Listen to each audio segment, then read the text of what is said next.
once I started with DVA, it was so surprising how little conversation was about student learning itself. They use this program called Edgenuity. Edgenuity is a credit recovery program. So say you have a 20-year-old senior that just needs his GED, you can sign them onto this program and they can go through all these courses within, depending on how hard they work, 2 to 3 weeks or 2 to 3 months.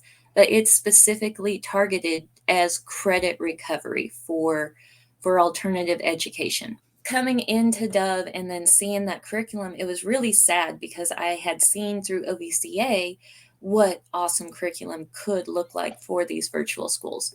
For me, I was able to make my own materials and really focus on authentic learning until I came back the next semester and learned that I was the entire high school social studies and English department all by myself this year.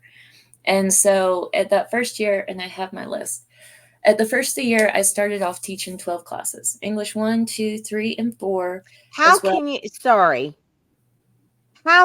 teach 12 how can you even create 12 classes? How could you manage 12 classes? And my son was 3 months old. How many students were you doing this for? There was about 100 students in the high school. Oh, so, for Pete's sakes. Wow. Oh my goodness sakes. And so I had all of them for whatever English classes. They were in 2 English classes, English, their content English class, and then their English enrichment, which is where we focus on ACT, SAT things, because the school really pushed national merit and preparing for the ACT, except all of this stuff was just lip service. They didn't mean any of it. I met with my principal and was like, is this a mistake? And he said, now, Dr. Pellam, I want you to understand that we are under at-will contracts. So I completely understand if this is too much. I just want to let you know that your contract is at will. Compounded on all this, now, the state is really promoting Horizons. And Horizons is being promoted as a virtual consortium of courses that I think it was intentionally started for the virtual schools, but now all of the schools can enroll students in it. I think, from what I understand, I don't know, they were supposed to have a presentation on Horizons at the last Oklahoma Charter School Board, and they postponed it. The director wasn't ready for it or not. But what Horizons did to me last year was they don't accept students until September 1st, or they don't let students know they've been accepted into the program until September 1st. So you have a whole bunch of your advanced students sitting there twiddling their thumbs until September 1st starts. And then they find out if they get to even start the program or not through Horizons. If not, and that was when they rejected some of our students, all of a sudden I had a lot more classes because my AP classes that I had started with teaching, now those students that were rejected from Horizons were put into a different section. So they're at a different level of the coursework. And for some reason, the Edgenuity assignments that they had were completely different than the Edgenuity assignments that my other students had. So it was like a completely different prep. Same content, completely different prep. And then Horizons accepted our very top of the top students who, as the semester continued, I really questioned the support and engagement of Horizons because all but 2 of those students requested to come back and have me as their teacher for AP because they just didn't feel like they were learning anything.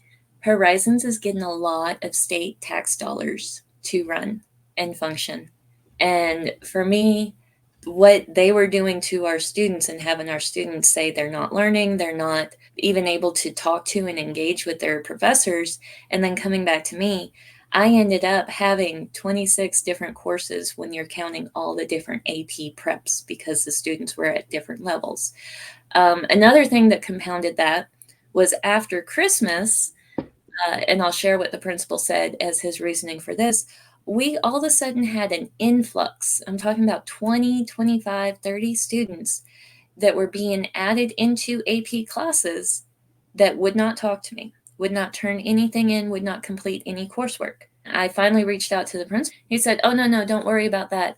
See, all the schools this time of year play this little game where we try to steal as many students from each other as we can so that we get our enrollment numbers by the end of the school year. And that is what our calculations are factored off of for next school year." Everything really came to a head for me when we came back from spring break. We came back from spring break and we had our in-service day. And this is when I am explained in an open public in-service meeting, understanding what full academic year students had when it came to accountability measures and non-full academic year students. So all of these accountability measures that when we look up to the school's A to F system, that's only factored in for the students that are at your school for the entire school year. When I questioned the principal about this, I don't know if I believe his answer or not, but it was the answer he gave, and it was the answer that really solidified the fact that I was at the wrong school. He said that he and the superintendent had been in a meeting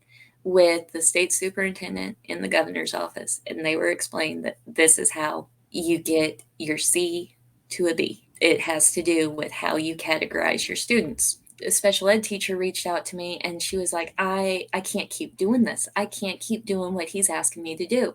He had given her a list of students to call and tell them that they were being unenrolled from our program, that they should either look at enrolling into one of the other virtual schools or they could re-enroll with DOVE after a 2-week break. These students didn't unenroll themselves. They were unenrolled from the school.